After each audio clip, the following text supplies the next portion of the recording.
don't like to gossip, but that new gal seems to have an awful crush on Shakespeare. I wouldn't be surprised if they got married. Oh, you're fooling. Shakespeare's dead. No. Well, if he's the same one that wrote Hamlet, he is. Never heard of it. Well, certainly you must have heard of Hamlet. Well, I meet so many people. Hang on to your chairs, girls. We're going to get another load of Shakespeare. Is it against the rules of the house to discuss the classics? No, go right ahead. I won't take my sleeping pill tonight. It might interest you girls to know that all great actresses knew their Shakespeare. How about their onions? I fail to see what onions have to do with Shakespeare. If you'd listen to Miss Randall, you might learn something. I like Amos and Andy. In my day, we were not only actresses, we were technicians. We learnt our trade from the ground up. That's what we should have. A trade. I want to be a Swiss bell ringer. I want to do something with my hands. Sit on them. You'd get further with your feet, they're bigger. The trouble with you is you're all trying to be comics. Don't you ever take anything seriously? After you've sat around for a year trying to get a job, you won't take anything seriously either. Well, do you have to just sit around and do nothing about it? Maybe it's in the blood. My grandfather sat around till he was 80. Well, my grandfather didn't. And if he and a lot of others hadn't crossed the country in a covered wagon, there'd still be Indians living in Wichita. Who do you think's living there now?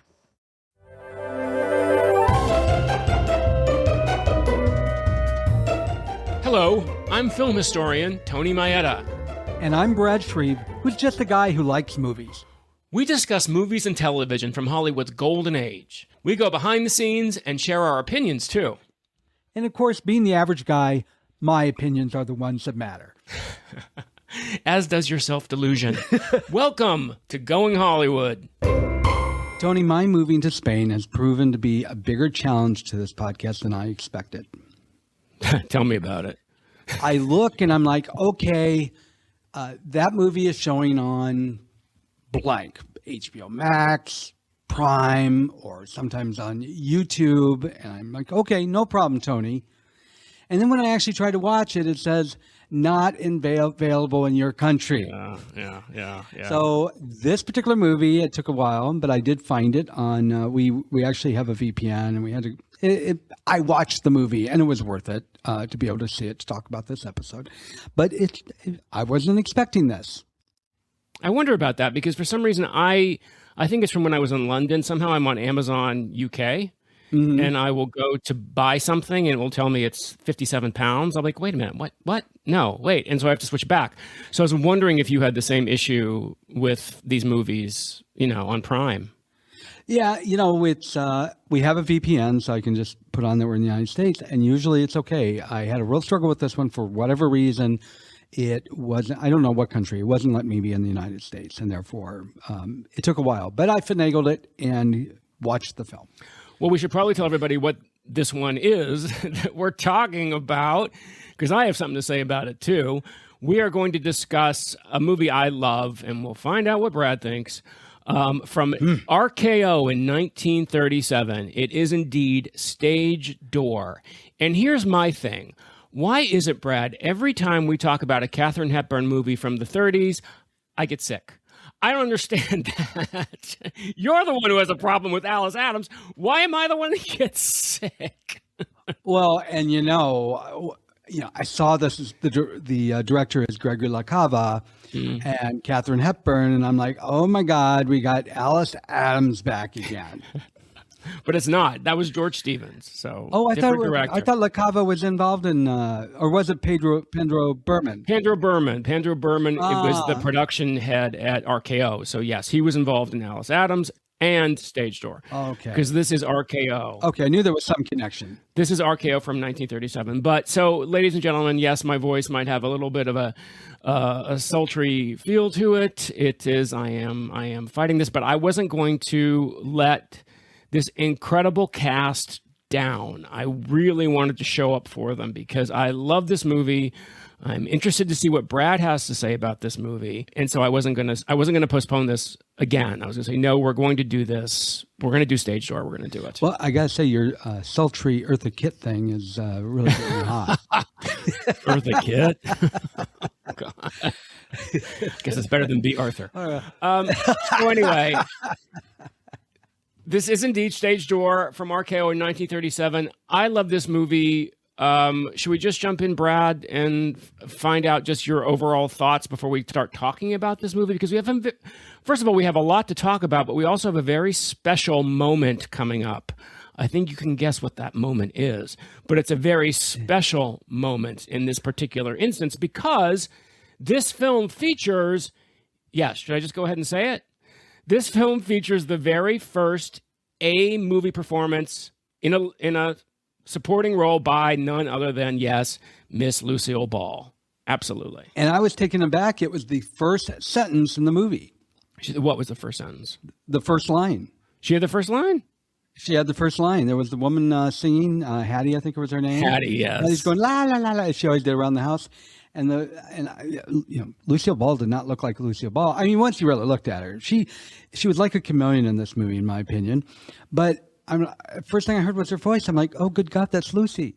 Well, she's 26, first of all. Yes. And it really was her first major role in an A film. And then she went right back to doing B films. She became Queen of the Bees. But this was her first major role in an A film alongside, I mean, these are some co-stars. Let's talk about this for a minute. Stage Door features the two most important stars at RKO at this time, Katharine Hepburn as Terry Randall and Ginger Rogers as Jean Maitland. So before we go any further, should we rip the Band-Aid off and I can gird myself for your opinion on this film, Brad? Yes. Okay. It's another film where Katharine Hepburn acts like a witch. I am kidding. I loved this film. Isn't it fun? It is fun. There's certain things about it that naturally that I wouldn't say I was real critical about at all. But it reminded me a lot of the women in the sense that you just read my mind. The next thing I was going to say was last year we did the women. This year it's the girls. It's because they're, it's basically, that's it exactly. It's like the women, the dialogue, not the situations, but the put downs, the sharp biting humor is exactly like the humor in the women. Exactly. I was sitting there. In fact, Maurice loves the women, and I was hoping that probably better that not until after we do this, because I don't like him to influence my thing. But after I watched it the first time, I thought, oh, he'll love this movie. So that we've been trying to do this recording for quite a while. So I'm like, okay, I better get a refresher. And the first time it was easily available. That's the problem. Second time, it's like, oh, what the hell? So I said, okay, I've got to watch it again. And I was hoping he could watch with me, and he couldn't.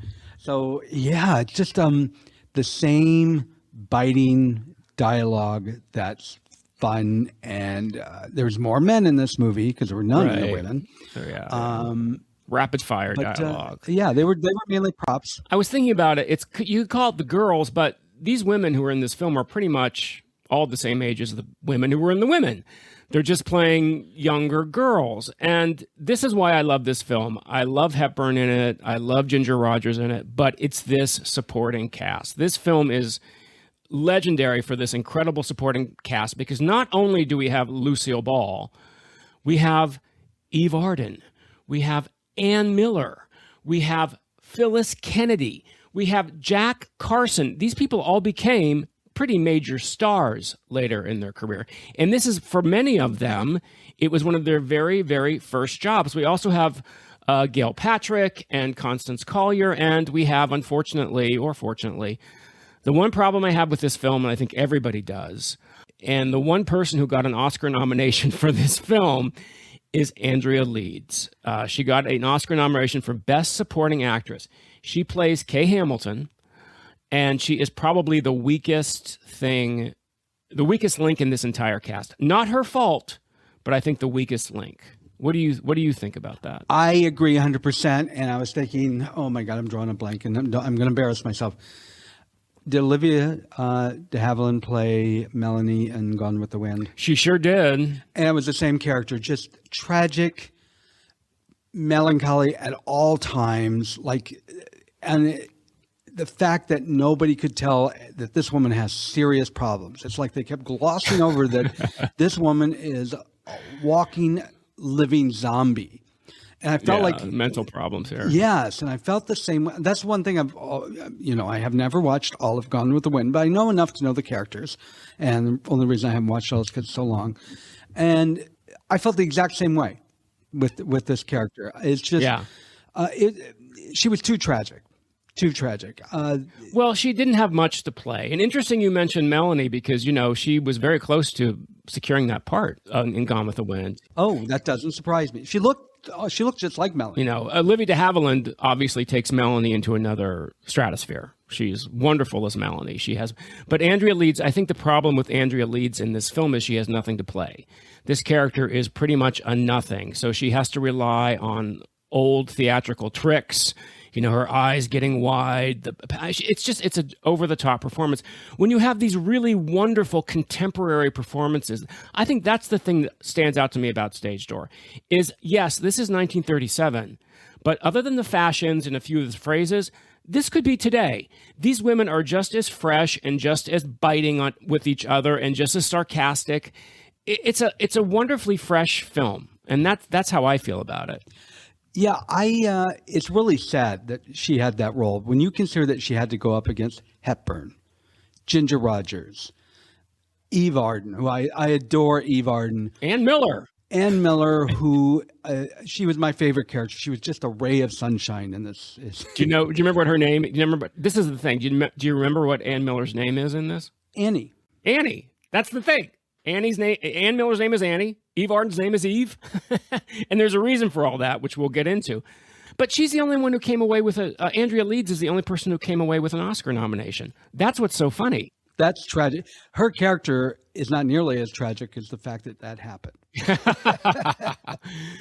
So I guess we should give a little background about what Stage Door is about for people who maybe I don't know why people would listen to us if they haven't seen the film. But anyway, they might need a refresher. It may have been a while. They might need a refresher. So do you want to give them that refresher, Brad? Yeah, these are a group of young aspiring actresses. As usual, they don't have a dime to their name with hopes of being stars. And they live in, is it the Footlight Club? It is. A boarding house. Right. Kind of a rundown boarding house in New York City. And kind of the fun thing where they hate each other and support each other. There's always this competition between them. But in the end, they really care about each other. And when things are down, they help each other. Right. And Katharine Hepburn's character, she comes in, she's Terry Randall, and I kept calling her Tony Randall. And I'm sure he would have appreciated that. She is from a wealthy background and wants to be a star and doesn't want people to know that she's the girl with money, and just kind of causes disruption in the play, but not necessarily to her. She just does. Her character itself creates that situation. Yeah. And her character itself what causes the demise of Annie, though again it wasn't not Annie, Andrea Leeds. Oh, character. I'm sorry. Yes, Kay. So Kay, she causes the tragic demise of Kay, but again it wasn't like she was a villain. It's just her circumstances caused disruption throughout the whole house. Yeah, I think, and that's it. It's mainly that's it, basically. There was sleeping around, and though of course very glossed over, sleeping around and doing different things to become stars. It really is a kind of loose version of A Star Is Born, because you have Katharine Hepburn plays the person who becomes the star, and Andrea Leeds plays Kay, who falls because Kay had success before. So it's kind of a star. The plot is very boilerplate, and that's because this film is, air quotes, based on the play Stage Door by Edna Ferber and George S. Kaufman. However, it's so loosely based on the play that Kaufman said the film should be called Screen Door because it has so little in common with it. It's basically some of the same characters, and it's set at the same place, but that's about it. Yeah, he pretty much said the only similarity between the play and the movie is it takes place at a boarding house, and that pretty much is where it ends. He was not happy with this thing. So when people go to see Stage Door the play, they expect Stage Door the film, and they're always very disappointed. I remember when I was in college, people would frequently do scenes from Stage Door, and everyone would be like, well, that's not wait a minute, what? What is this? You know, same characters, but completely different situations. But the Footlights Club is based on a real hotel. Did you know that? For aspiring actresses, which existed in New York from like 1913 until 1979. It was a real place. I didn't know that specifically. I assumed in New York you had the same thing in L.A. You know, when you go around Hollywood and West Hollywood, you can see the old homes where all the actresses lived together. There's that one not far from you in West Hollywood. That Studio Club. Marilyn lived in. Yeah. So I assumed there was the same thing. So it doesn't surprise me that it's based on a real place. Yeah, the hotel in New York was the first. It was called the Rehearsal Club, and some of its famous residents were Diane Keaton, Sandy Duncan, Blythe Danner, and probably the most famous resident was Carol Burnett. And Carol Burnett talks a lot in her books about the Rehearsal Club and living at the Rehearsal Club and how much like Stage Door it was. So it was a real place, and it spawned this play by Ferber and Kaufman, which ran for about 169 performances, and it was purchased by RKO as a vehicle for Katharine Hepburn and Ginger Rogers. But the director, Gregory LaCava, who was a very noteworthy director at this time, he had directed My Man Godfrey. He was very well known for being, he basically looked at scripts as blueprints. And what's so brilliant about the film version of Stage Door is he threw out the plot of the play, and he basically crafted it around these actresses he hired. He would listen to conversations they had on the set. He would listen to their dreams, their wisecracks, their interplay. And he basically developed that into this screenplay. He incorporated their real-life personalities, their real-life traits into these characters. That's why Ann Miller's name in this film is Annie. That's why Eve Arden's name is Eve, because they are, in essence, playing themselves. Now, he did it to the point where Lucille Ball, whose name is not Lucy in this, it's Judy, she even wears her own clothing. It's so funny. That's how Lucille Ball dressed in 1937. She wore her own clothing. She even, this is what's so funny, when the film was done shooting, she even billed RKO for the use of her wardrobe. I think they gave her like $50 and said, "Go on, Lucy. Go on. Go on." You may know more than I if it's true, because knowing that they were picking up on lines that the actresses were making throughout the studio, I actually read that they had stenographers going around following. I don't know if that's true. Yeah, no, absolutely. Because there was no script. So he wasn't personally all the time. They had stenographers just wandering around writing things down. They were literally taking down the things these actresses said to each other. And that's why I think this film is so fresh and it has such a liveliness to it, because it really sounds like actual exchanges, because so much of them was. And this really threw Hepburn at first. She did not understand this when first of all, at this point in her career, Hepburn needed a hit badly. This is right before box office poison time. She had done Sylvia Scarlett right before this, which is a cult film now, but at the time was considered to be the worst A picture any studio had ever done. And so she was assigned this role specifically with this cast as like box office insurance, because Ginger Rogers, conversely, was on the ascent. You know, she had just hit her peak with Fred Astaire, and she was really on her way to becoming the first lady of RKO. And so they wanted to put them together because they would be a great contrast, which I think they are. I love Hepburn and Rogers together. I think they're a fantastic, fantastic contrast. But she did not understand any of this. She was freaked out by the fact that there was no script, and she didn't know what she was getting into when she signed to do this. So she went to Pandro Berman, who was the head of RKO at the time, and she said, I like LaCava, I like his work, but I don't know who I'm playing, Pandro. There's no script. What should I do? And he told her to go talk to LaCava. You know, get out of my office, Kate. Go talk to LaCava. He's your director. So she went to him and she said, "Who is this person I'm playing, Gregory? Who is this person I'm playing, Gregory?" And he said, "She's the human question mark." And Hepburn thought, well, that's interesting. What does that mean? And LaCava said, damned if I know. So she had no clue. So she's basically playing herself in this film, playing her the essence of Katharine Hepburn in this film. Exactly. And that is one thing I loved about it, because to me, Katharine Hepburn in Alice Adams kind of caught me off guard. And, I didn't like the character anyway. And Bringing Up Baby, which I like Bringing Up Baby, but it just didn't feel like Kate Hepburn to me. This was totally the Kate I know and love. And yeah, she's basically playing herself. She's just one of those people that she can play herself every time and you still love and adore her. Well, it's funny. In the play, the character of Terry was from a rural... She's from the Midwest in this movie, too. And I'm like, Midwest by way of Bryn Mawr?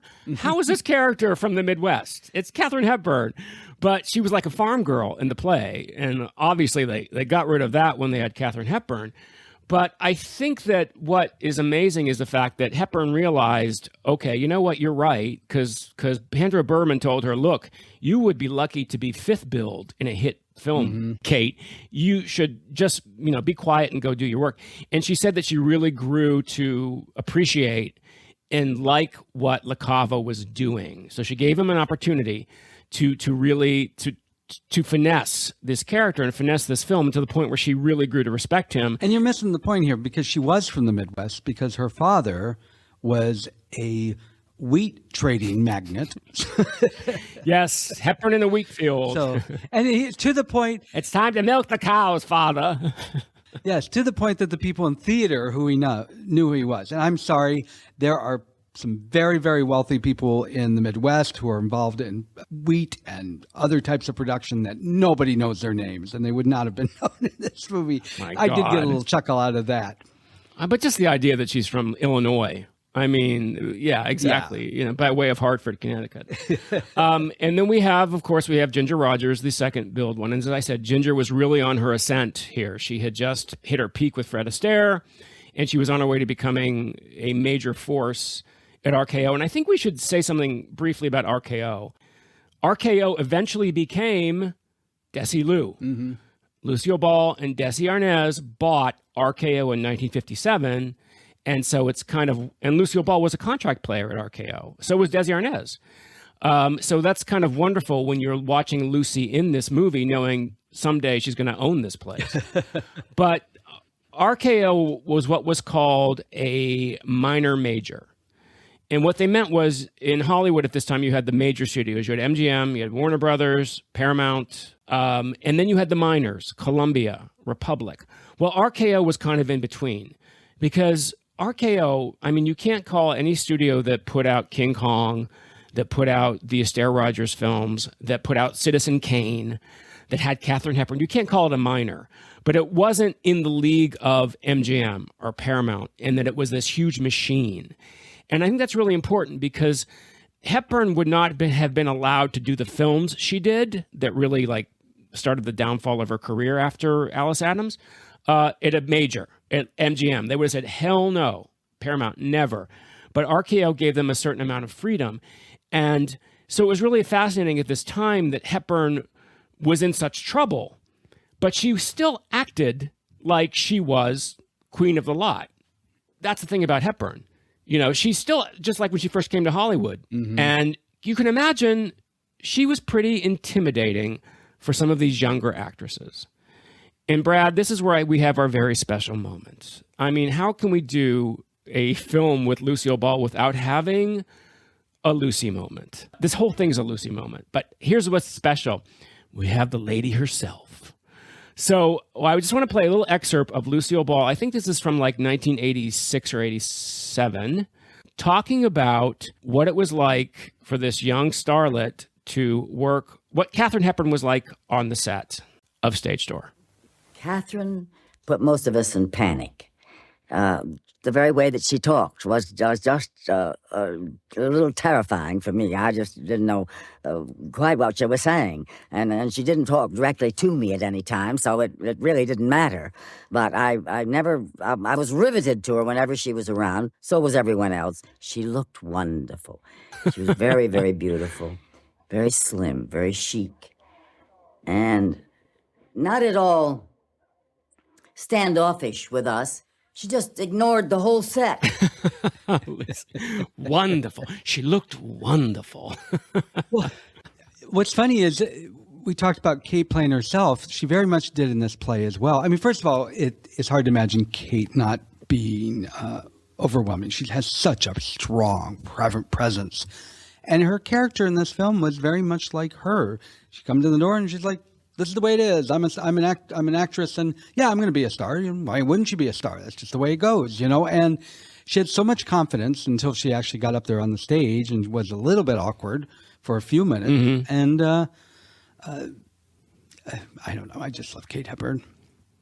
Well, I also think we should point out that this film is also where the line, "The calla lilies are in bloom again. Yep. Such a strange flower, suitable for any occasion." It's from this film. However, and this goes in line with LaCava basically creating this whole script out of whole cloth, of creating as they go along.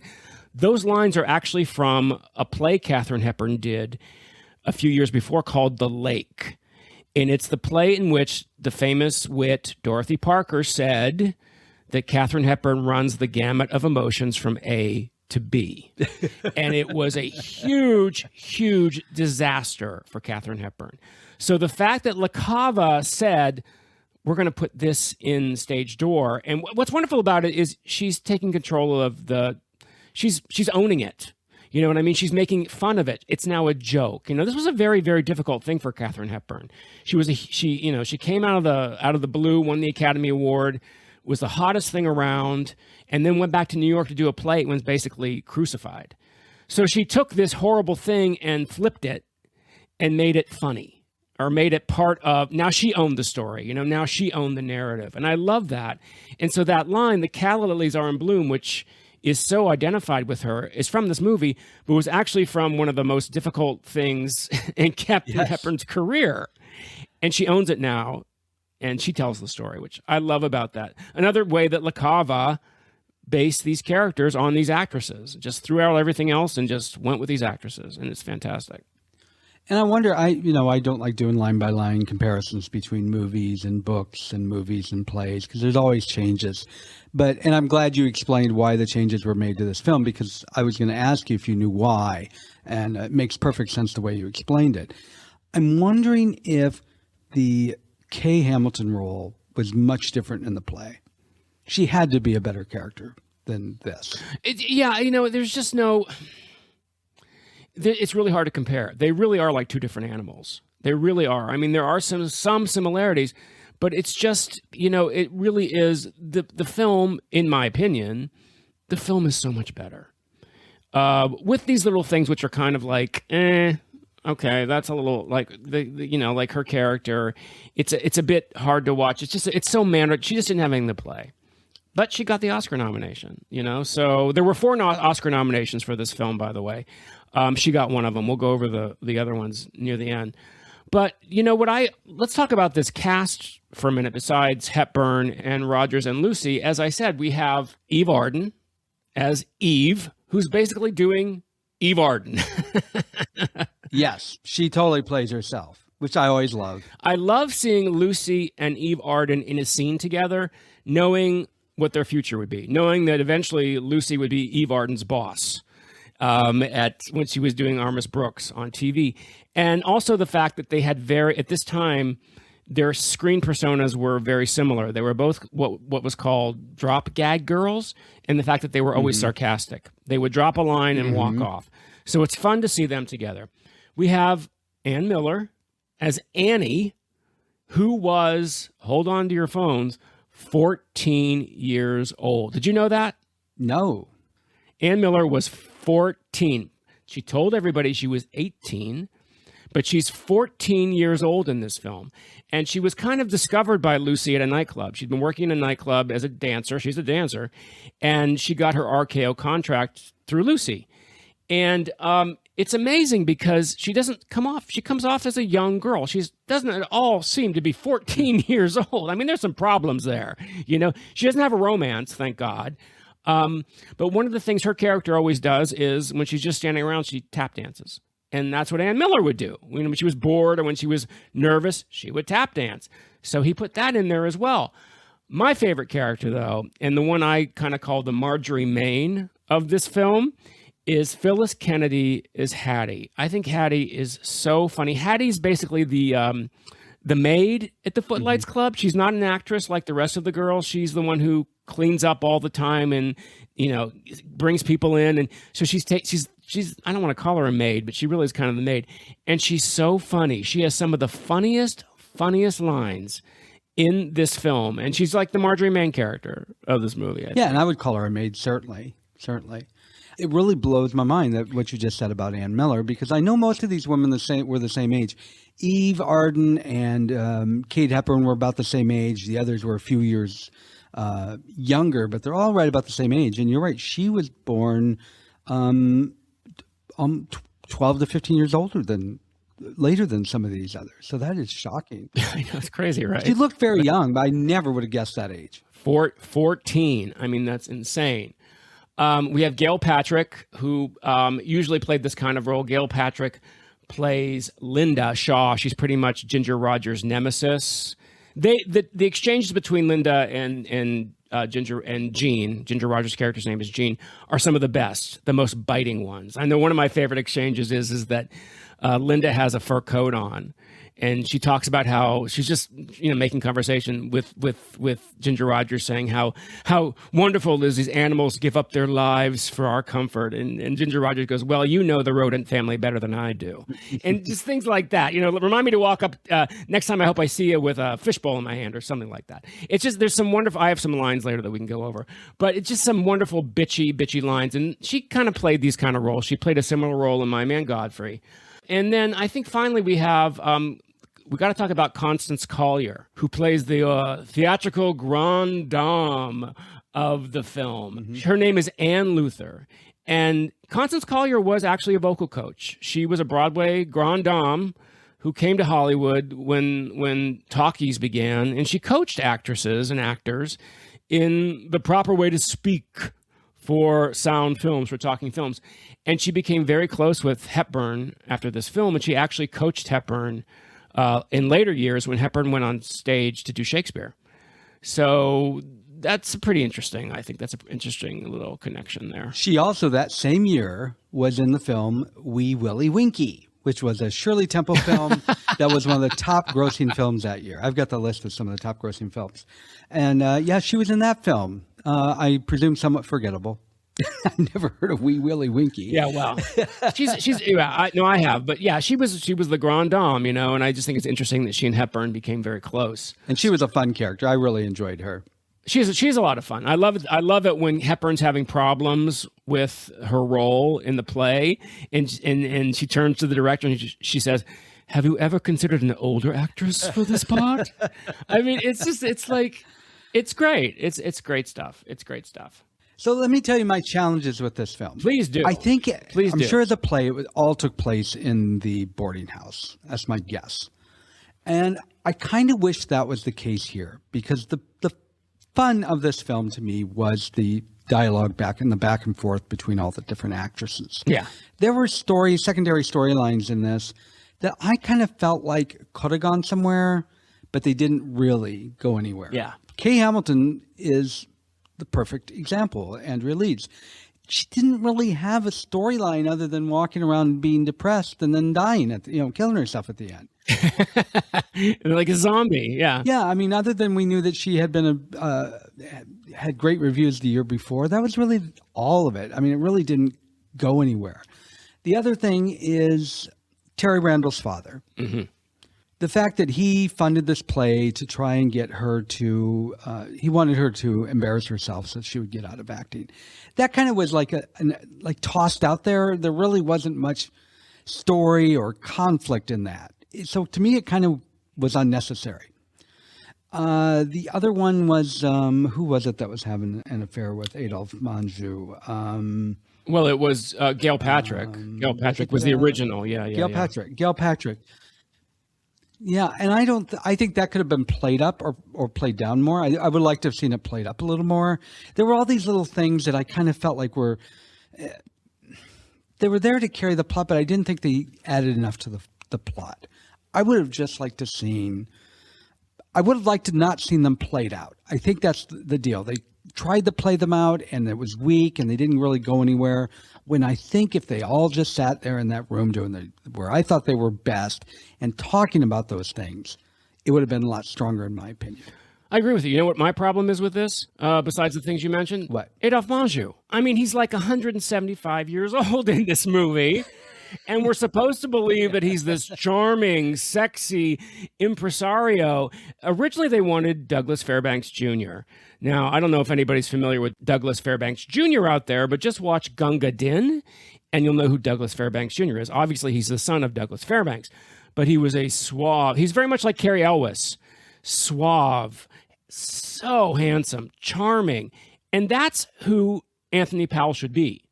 Not this septuagenarian that we're supposed to believe has being able to. I mean, yes, he's got a lot of power. He's a big theatrical producer, and these girls kind of fall in love with him. Though Ginger Rogers, you get the idea. Ginger Rogers is in love with him. So when he, air quotes, takes up with Katharine Hepburn, it's kind of ludicrous. It doesn't. I'm like, really, Adolphe Menjou? Come on, doesn't make sense to me. I think it would have worked if it was all a power play. It would have worked really well as a power play because he is a handsome man and he is debonair. But yeah, I agree with you. There was nothing really lovable about him at all. Well, no, nothing at all. And it's basically the same part he played in Morning Glory opposite Hepburn a few years before, too. So that's another thing, too. It's like, oh, okay, same character. He wasn't really that old. He was born in 1890, so that would have been 47. I mean, granted, he's about 20 years older than these women. But 47 in that time era was it's much different than 47 today. Jesus, 47. Wow. He had some hard living. No, I know he did Silence, and I knew I was being facetious, obviously, when I said he was 78 years old. But he's still, I'm sorry. Douglas Fairbanks Jr., yes. Hello, sign me up.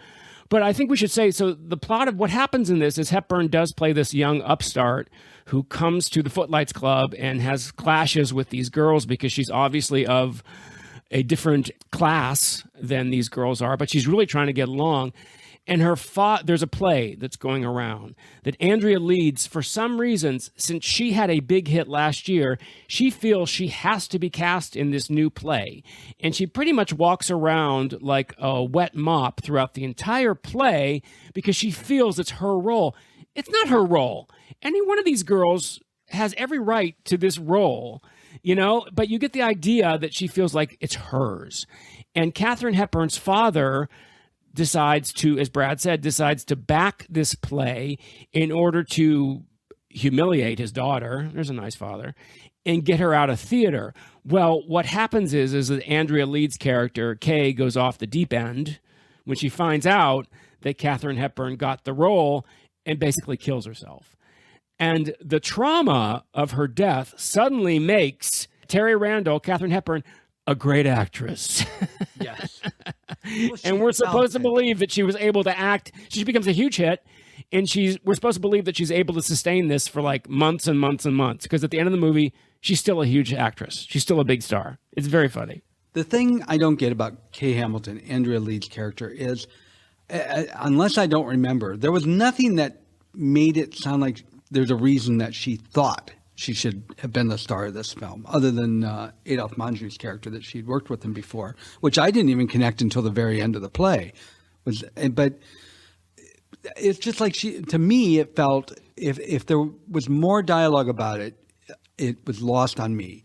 To me, it just felt like she randomly picked this play that she thought was going to be a big hit, and therefore the role should be hers. She just felt proprietary about this role because the season before she had done a play with Anthony Powell and she was the talk of the town. And then suddenly she's back to square one. Well, that's the theater, folks. That's what this movie's telling you, too. It's about the struggle, about how insane it is to try to be an actress. Hello. It's how insane it is to try to have a career in show business because it's one constant rejection after another. And that's what this play is about, basically. These girls are constantly getting rejected, constantly looking for work, going to producers' offices, not being able to be seen. And so she believes that she feels very proprietary about this new play.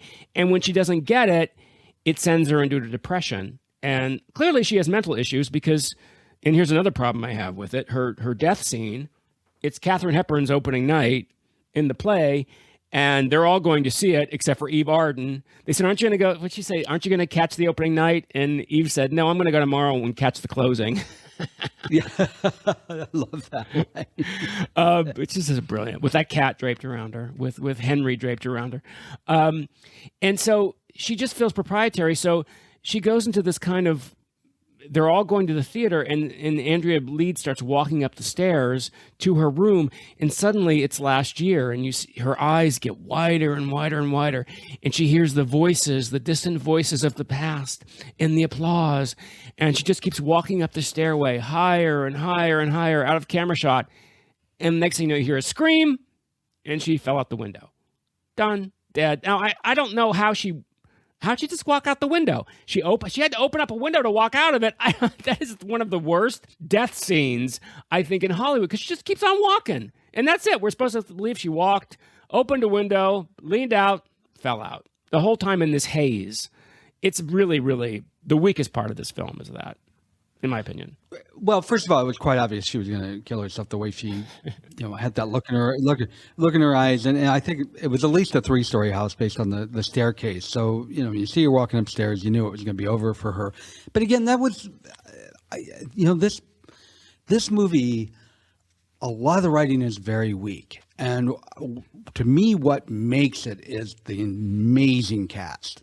I think if it wasn't for this cast, I would have been really disappointed in it because, like we were talking about, Kay Hamilton's character, if she had been promised by Anthony Powell or even hinted to that this was going to be her role and then she lost it, that would have made more sense to me. Absolutely. Absolutely. And like she had been replaced. Yeah, there's a lot of that little stuff. She'd been replaced by Hepburn. You know what I mean? That would have made so much more sense because she had the role. But she just felt entitled to it. Yeah. She had some entitlement issues, Kay did, and also some issues with psychosis because it really is the weakest thing. And don't you love or hate when after she dies and time has gone on, they show her tombstone? Did you see that? Which I heard was cut from the film originally. It was cut originally because people are like, why are we seeing this girl's tombstone? I mean, my God, this is a funny movie and suddenly we see her tombstone. Oh yeah, dead at 25. But meanwhile, Katharine Hepburn's a huge star. So she's been carrying on in this PTSD trance, being able to maintain this performance in this play. It's hysterically funny. Well, and that's the odd thing is it's a funny film. It's not light, but it's very enjoyable. There's a lot of laughs. All of a sudden, I'm watching her walk up the stairs. I'm like, oh my God, this has really turned dark. But then the movie's over. Yeah, it's not like it took it. It's not like it took this dark turn and you had time to digest it, and it was carried on, and then it was like you had this tragic event, and then done. Kate's a star. All's good. And Ginger Rogers forgives her. Kate and Ginger Rogers, who had been at each other's throats, are suddenly palsy-walsy. And life goes on. We move ahead 4 months. And guess who's getting married? Lucy's character, Judy, is getting married, and she's leaving the Footlights Club. And LaCava had that happen in the play because Lucy was legendarily very, very close to her family. But Lucille Ball would never have left Hollywood to go back and get married. I mean, she brought her family out here. She wasn't about to leave. But that's kind of interesting that Lucy's character is the one that goes off to get married. And in reality, Lucille Ball ended up owning the studio. So there's a little bit of a dichotomy there. And life just goes on. And a new hopeful comes in the Footlights Club and asks for a room, and she'll probably get the dead girl's room. That's the way it works. That's showbiz, kids. Very All About Eve. I immediately thought All About Eve. Yeah, it's just one replacing the other, and these girls just go on and go on and go on in this fantasy of becoming stars. So it's kind of a depressing thing in a way, but what saves it, as you said, is this incredibly funny, sharp, biting dialogue. I think Ginger, some of these lines that I love, I wrote down a couple of them. First of all, as I said, I love Hattie. And to me, Hattie is so damn funny. Mm-hmm. And one of the funniest things she does is when Grady Sutton, who we remember from Alice Adams, by the way, he plays the butcher, and his name, of course, is Butch. Yes. And when Lucy is kind of like flirting with him in order for him to maybe give them some free chicken the next time that Hattie's in the butcher shop to get the meat, to get the lamb. Hattie thinks she's flirting with her for real, and she comes up to her, and under her breath, she says, I'd like to turn my back on you sometime with a handful of knives. Stuff like that. Or, Ginger Rogers says to Gail Patrick's character when she says she's going to go out with Anthony Powell and she's going to dine on pheasant bordelaise. And Ginger Rogers says, well, don't chew the bones and give yourself away. We started off on the wrong foot. Let's stay that way. I mean, it's got some wonderful, wonderful, sharp, funny, biting dialogue. And I think that's what saves it. That's what makes it such a fun movie to watch. The dialogue is wonderful. The cast is wonderful. So all those loose ends or flat storylines survive because of it. And you really miss it. I don't know if I would have caught them had I probably would have, but not nearly to the degree. I'm sitting there analyzing a lot more for the show than I would probably if I'm just trying to enjoy the movie. Because Lucy's character is another one. Judith, she's dating this guy, but there are two things that could have happened. One, her going through the conflict of, am I in love or do I want to be a star? That's one way it could have gone. The other, it could have been like out of the blue, because her character is Eve Arden's character. I mean, they're crass, they're tough. Yeah. And for it to, her being the one in the house that wanted to be the big star, and out of the blue, she shocked to the audience. She says, "You know what? I'm in love." One of the two could have happened. To me, it's just kind of like, yeah, she's going away. She's going to get married. Well, one of the running gags in the movie is that she's constantly having people from her hometown of Seattle come to visit her. And Ginger Rogers is like, "Oh, not dinner with another lumberjack." And they're like, "Would you rather have lamb stew?" And she goes, "I'll go."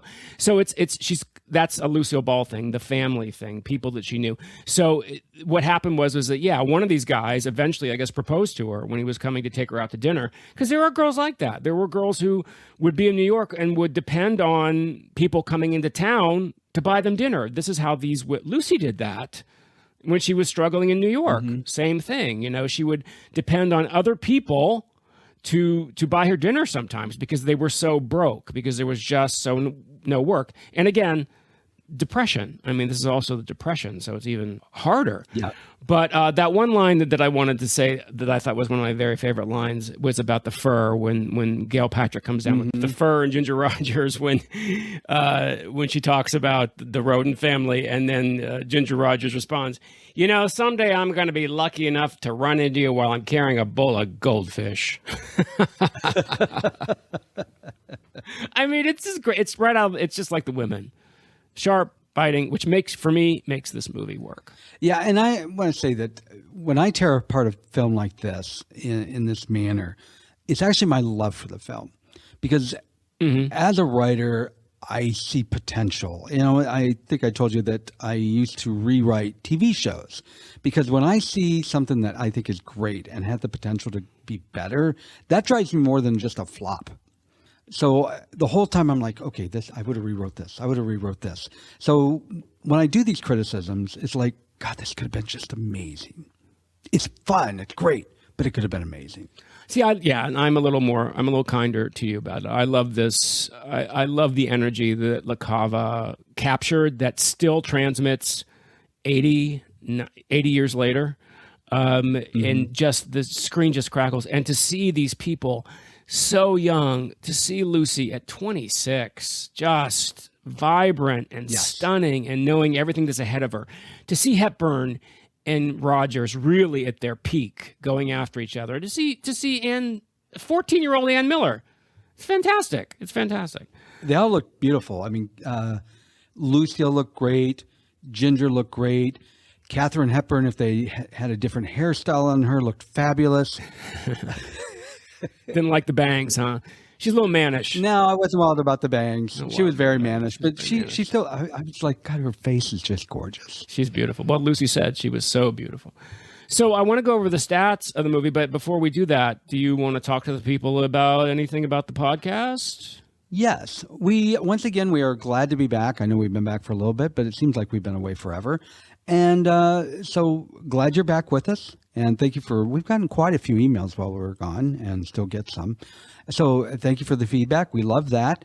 And the fact that you're reaching out to us tells us that you probably like the show. So please rate and review us. That is how Tony and I get our payment, because we don't make money off the show. Maybe when a big sponsor steps in. We're not. No, then they'll take control. We're not. Yeah, that's happened in some of the shows. Yeah. But we're not counting on that. So, and we're fine. We love what we're doing and we love it. So if you guys could rate and review the show, and even more importantly, tell your friends about us. I love that part. Tell your friends about us. That's the most important thing. So, yes, thank you, Brad. Thank you for that. So this film was nominated, as I said, for 4 Oscars. It was nominated for Best Film. It was called Best Production back then. Director, Screenplay, and as I said, Andrea Leeds was nominated for Best Supporting Actress. It did not win a single Oscar, which, is not surprising to me. I don't know how it could have won it. I mean, I love all those nominations, but never did. Do you know a little bit about... It was up against some biggies. It was. Well, 37 was a great year. What were some of the films it was up against in 37? Yeah, I can call out some of these. Now, not all of them I'm aware of, but I certainly know the names. You had Saratoga with Clark Gable and Jean Harlow. Maytime, I'm not really familiar with that, but it had Jeanette MacDonald and Nelson Eddy. Yeah. Captain's Courageous with Spencer Tracy. A Star is Born. I think I've heard of that one. The first one. The first Star is Born. Yes. 100 Men and a Girl. I don't know anything about that film. The Good Earth. Lost Horizon, of course, I know. Snow White and the Seven Dwarfs. That was a big one. There you go. I already mentioned Wee Willie Winky, a Shirley Temple film. And then The Awful Truth with Cary Grant and Irene Dunn. One of my favorite movies. So, yeah, that's some stiff competition. Some of those are some major classics. The Good Earth, Louise Ryder, it's a classic film. They're all classics. Snow White, for God's sake. Yeah, and as far as the intake, The Awful Truth and Stage Door were almost identical in how much they brought in, just about 1.7 million. So, yeah, it wasn't... The thing is, it made a very small profit. So, as Brad said, the total take was like 1.7, 1.8 million on a budget of almost $1 million. So it had small profit. So it wasn't a bomb. It wasn't a flop, but it didn't really do everything that RKO wanted for Hepburn's career. So after this, she immediately went into one of my favorite movies and one that we have talked about on this program, Bringing Up Baby, and then Holiday, and then she got the label Box Office Poison, and was really the end of her Hollywood career. They offered her Mother Carey's Chickens, and she said, "Where's the exit? How do I get out of here?" And she bought herself out of her RKO contract and basically, reinvented herself with the play, The Philadelphia Story, and then came back a triumphant movie star, the Katharine Hepburn we all know. So that's really interesting. Ginger Rogers had a couple more movies with Fred Astaire, but that partnership was really on its way out, and she really became the queen of the lot. She went on to win an Oscar for Kitty Foyle, beating Katharine Hepburn, who was nominated for The Philadelphia Story. So that's kind of interesting. She actually beat Katharine Hepburn for that Oscar. And Ginger Rogers, I love her in this film. Ginger Rogers always has an energy, a contemporary quality that I just love. But she could be a little snooty sometimes. And I saw an interview with her when the interviewer asked her if she identified with any of these characters from Stage Door. And she said, "Well, no, I wasn't a loser." We're like, oh, it's nice to have sympathy for people. It's nice to have empathy, Ginger. And of course, Lucy became Lucy. That's pretty much it. She owned the studio in 20 years. She was going to own the studio. So that's pretty remarkable. Well, this is fun. I'm really glad we talked about this. I'm glad you were able to find it. And I'm glad that you enjoyed it as much as you did. I really do. As I said, I love this film. I think people should go watch it just to see this wonderful group of actresses right on the cusp of major stardom for most of them. Yeah, and one last thing I want to say about this cast is there's a character, the woman that owned the boarding house. I can't remember who played her. She's a great actress, but there was a moment in the film that I felt like I was watching somebody acting. Mm-hmm. And it emphasized to me that the rest never felt like acting. They felt like their characters. Yeah, really sharp, contemporary. Today, like I said, I think this would if they ever want to do a revival of Stage Door, they should just do the script from this film, because I think it would go over like gangbusters. I agree. Yes, I think it'd be great. Well, that was Stage Door. Unless you have something else you want to say about it, Brad, I just have one more thing left to say, but as usual, I don't want to say it. So let's not say goodbye. Let's just say au revoir. No, let's say goodbye. Wonderful. Bye, everybody.